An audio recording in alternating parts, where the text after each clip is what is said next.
रामाय रामभद्राय रामचंद्राय वेदसे रघुनाथाय नाथाय सीताय पतिये नमः।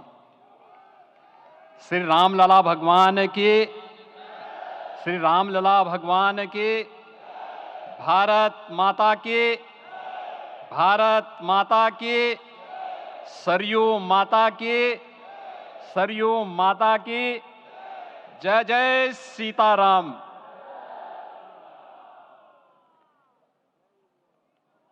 रामोत्सव के आज के इस कार्यक्रम के मुख्य अतिथि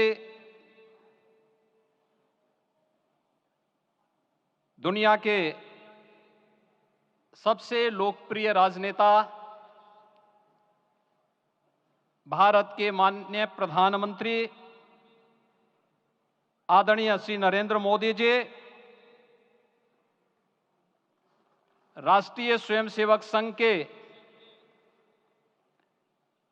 माननीय सरसंघ चालक श्रद्धेय डॉक्टर मोहन भागवत जी, प्रदेश की माननीय राज्यपाल श्रीमती आनंदीबेन पटेल जी, श्री राम जन्मभूमि तीर्थ क्षेत्र न्यास के अध्यक्ष पूज्य महंत नृत्य गोपाल दास जी, श्री राम जन्मभूमि तीर्थ क्षेत्र न्यास के कोषाध्यक्ष पूज्य स्वामी गोविंद देव गिरि जी, महासचिव सम्मान्य श्री चंपत राय जी, देश के कोने कोने से यहां पर पधारे पूज्य संतजन, अपने अपने क्षेत्र के नेतृत्व देने वाले सभी उपस्थित महानुभाव, रामोत्सव के इस पावन पर्व के अवसर पर आदरणीय प्रधानमंत्री जी का मैं आप सबकी ओर से हृदय से स्वागत करता हूं, अभिनंदन करता हूं। इस अवसर पर पधारे राष्ट्रीय स्वयंसेवक संघ के सरसंघ चालक आदरणीय डॉक्टर मोहन भागवत जी का, अन्य समागत अतिथियों और महानुभावों का मैं हृदय से स्वागत करता हूं, अभिनंदन करता हूं। प्रभु रामलला के भव्य दिव्य और नव्य धाम में विराजने की आप सभी को कोटि कोटि बधाई। 500 वर्षों के लंबे अंतराल के उपरांत आज के इस चिर प्रतीक्षित मौके पर अंतर मन में भावनाएं कुछ ऐसी हैं कि उन्हें व्यक्त करने के लिए शब्द नहीं मिल रहे हैं। मन भावुक है, भाव विभोर है, भाव विह्वल है। निश्चित रूप से आप सब भी ऐसा महसूस कर रहे होंगे। आज इस ऐतिहासिक और अत्यंत पावन अवसर पर भारत का हर नगर, हर ग्राम अयोध्या धाम है। हर मार्ग श्री राम जन्मभूमि की ओर आ रहा है। हर मन में राम नाम है, हर आंख हर्ष और संतोष के आंसू से भीगा है। हर जीवा राम राम जप रही है। रोम रोम में राम रमे हैं, पूरा राष्ट्र राममय है। ऐसा लगता है हम त्रेता युग में आ गए हैं। आज रघुनंदन राघव रामलला हमारे हृदय के भावों से भरे संकल्प स्वरूप सिंहासन पर विराज रहे हैं। आज हर राम भक्त के हृदय में प्रसन्नता है, गर्व है और संतोष के भाव हैं। आखिर भारत को इसी दिन की तो प्रतीक्षा थी। भाव विभोर कर देने वाली इस दिन की प्रतीक्षा में लगभग 5 शताब्दी व्यतीत हो गई। दर्जनों पीढ़ियां अधूरी कामना लिए इस धराधाम से साकेत धाम में लीन हो गई, किंतु प्रतीक्षा और संघर्ष का क्रम सतत जारी रहा।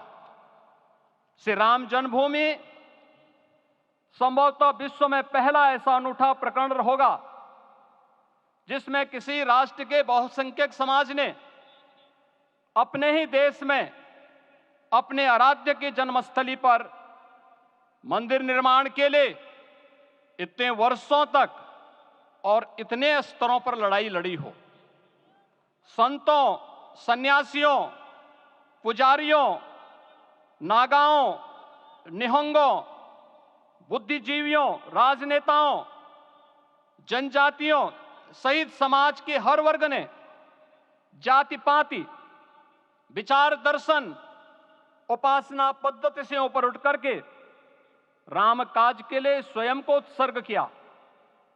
अंततः वह शुभ अवसर आ ही गया जब कोटि कोटि आस्थावानों के त्याग और तप को पूर्णता प्राप्त हो रही है। आज आत्मा प्रफुल्लित है इस बात से कि मंदिर वही बना है जहां बनाने का संकल्प लिया था। संकल्प और साधना की सिद्धि के लिए हमारी प्रतीक्षा की इस समाप्ति के लिए और संकल्प की पूर्णता के लिए आदरणीय प्रधानमंत्री श्री नरेंद्र मोदी जी का हृदय से आभार और अभिनंदन। माननीय प्रधानमंत्री जी, 2014 में आपके आगमन के साथ ही भारतीय जनमानस कह उठा था कि मोरे जिय भरोस दृढ़ सोई, मिलहि राम सगुन शुभ होई। अभी गर्भगृह में वैदिक विधि विधान से रामलला के बाल विग्रह के प्राण प्रतिष्ठा को हम सब साक्षी बने हैं।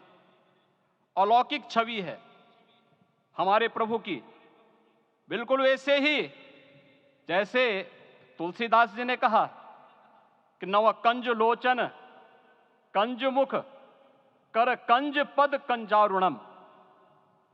धन्य है वह शिल्पी जिसने हमारे मन में बसे राम की छवि को मूर्त रूप प्रदान किया है।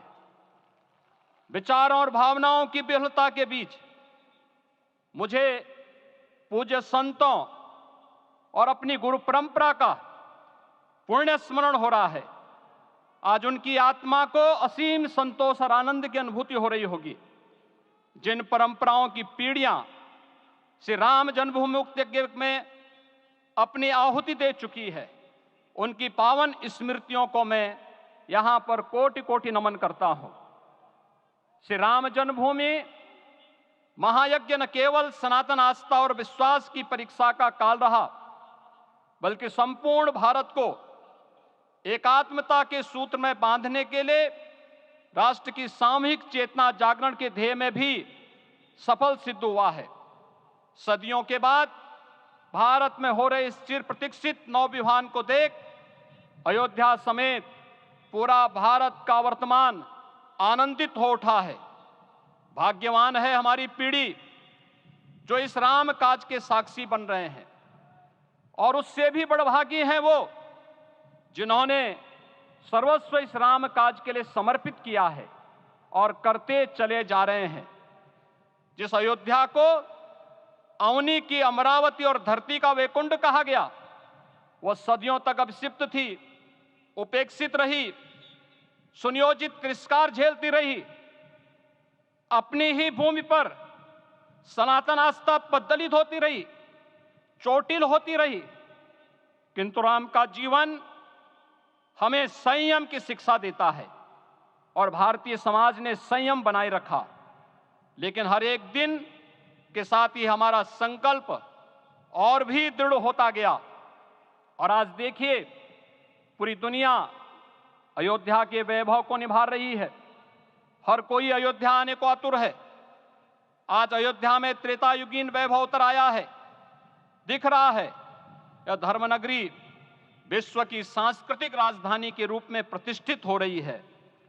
पूरा विश्व दिव्य और भव्य अयोध्या का साक्षात्कार कर रहा है। आज जिस सुनियोजित एवं तीव्र गति से अयोध्यापुरी का विकास हो रहा है वह प्रधानमंत्री जी के दृढ़ संकल्प, इच्छा शक्ति और दूरदर्शिता के बिना संभव नहीं था। कुछ वर्ष पहले कल्पना से परे था कि अयोध्या में एयरपोर्ट होगा, यहां के नगर के भीतर 4 लेन की सड़कें होंगी, सरयू जी में क्रूज चलेंगे, अयोध्या की खोई गरिमा वापस आएगी। लेकिन मित्रों, डबल इंजन की सरकार के प्रयास से आज आप सबके सहयोग से यह सब साकार हुआ है। सांस्कृतिक अयोध्या, आयुष्मान अयोध्या, स्वच्छ अयोध्या, सक्षम अयोध्या, सुरम्य अयोध्या, सुगम्य अयोध्या, दिव्य अयोध्या और भव्य अयोध्या के रूप में पुनरुद्धार के लिए हजारों करोड़ रुपए वर्तमान में यहां पर भौतिक विकास के लिए लग रहे हैं। राम जी की पेड़ी, नया घाट, गुप्तार घाट, ब्रह्मकुंड, भरत कुंड, सूरज कुंड, विभिन्न कुंडों के कायाकल्प, संरक्षण, संचालन, रखरखाव के कार्य हो रहे हैं। रामायण परंपरा की कल्चरल मैपिंग कराई जा रही है। राम वनगमन पथ पर रामायण वीथिका का निर्माण हो रहा है। नई अयोध्या में पुरातन संस्कृति और सभ्यता को संरक्षण तो हो ही रहा है, भविष्य की जरूरतों को देखते हुए आधुनिक पैमाने के अनुसार सभी नगरीय सुविधाएं भी विकसित हो रही हैं। इस मोक्षदायिनी नगरी को